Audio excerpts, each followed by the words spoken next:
राजनीति एक समावेशी प्रक्रिया है जिसमें नेता को जनता की सूक्ष्म छलनी से गुजरना होता है, जिसके चलते बदलते परिदृश्य में हर राजनेता को निरंतर संघर्ष, श्रम के जरिए और जनता के परीक्षण से पास होकर जन भावनाओं से और जन आकांक्षाओं से जुड़ना पड़ता है। यह पंक्तियां महज एक उद्धरण नहीं है, बल्कि वह सच्चाई है जिसे भारतीय संविधान ने डीपीएसपी की तरह खुद में समावेशित किया है। इतना ही नहीं, भारतीय निर्वाचन आयोग ने भी इस आदर्श को अपना रखा है। आयोग भी उसी दल को मान्यता देता है जिसे कम से कम कुछ प्रतिशत जनता अपना नेता मानती हो। अब तक तो आप समझ ही चुके होंगे कि किस मुद्दे पर बात चल रही है। दरअसल हाल ही में केंद्रीय चुनाव आयोग ने कई राजनीतिक पार्टियों को राष्ट्रीय दल की मान्यता दी है और कुछ दलों से राज्य पार्टी भी बनने का अधिकार छीन लिया है।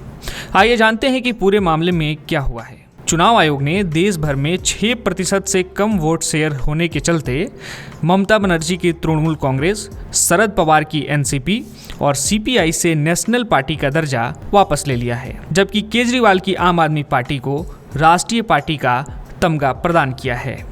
इस प्रकार अब देश में बीजेपी, बीएसपी, कांग्रेस, माकपा, एनपीपी और आप यानी कुल 6 राष्ट्रीय पार्टियां हैं।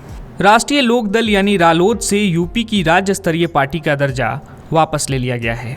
रालोद के अलावा आंध्र प्रदेश से बीआरएस, मणिपुर से पीडीए, पुडुचेरी से पीएमके, बंगाल से आरएसपी और मिजोरम से एमपीसी का भी राज्य पार्टी का दर्जा खत्म कर दिया गया है।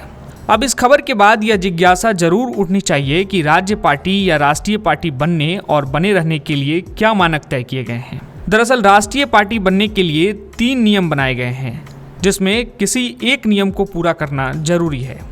पहला नियम कहता है कि पार्टी को कम से कम 4 राज्यों में 6% वोट हासिल हुआ हो। दूसरा नियम यह कहता है कि कम से कम 3 राज्यों से लोकसभा की कुल सीटों में से 2% सीटें मिली हो। तीसरा नियम के मुताबिक पार्टी को 4 राज्यों में क्षेत्रीय दल का दर्जा मिला हो। अगर आम आदमी पार्टी की बात करें तो यह पार्टी पहले 3 राज्यों यानी दिल्ली, पंजाब और गोवा में 6% से ज़्यादा वोट शेयर हासिल कर चुकी है।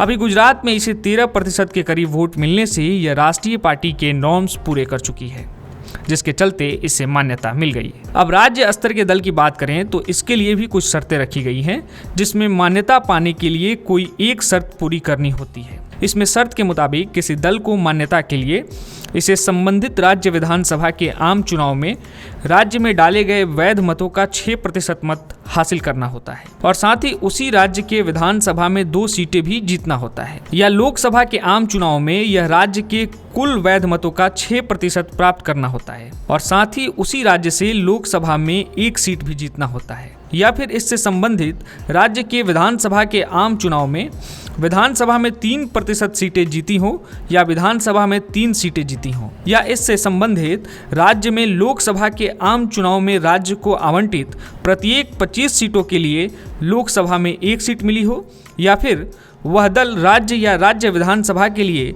लोकसभा के आम चुनाव में राज्य में डाले गए कुल वैध मतों का 8% मत प्राप्त किया हो।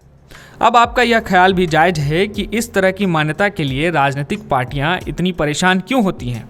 दरअसल इस मान्यता से पार्टियों को कई लाभ और विशेषाधिकार मिलते हैं, जैसे मान्यता प्राप्त पार्टियों का सिंबल देश भर में आरक्षित रहता है।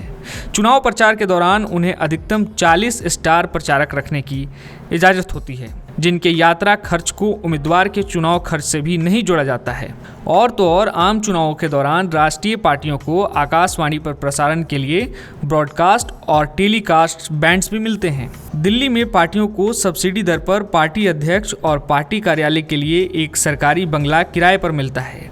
जहां अन्य पार्टियों को 2 प्रस्तावक चाहिए होते हैं, वहीं राष्ट्रीय पार्टियों को नामांकन दाखिल करने के लिए केवल 1 प्रस्तावक की ज़रूरत पड़ती है।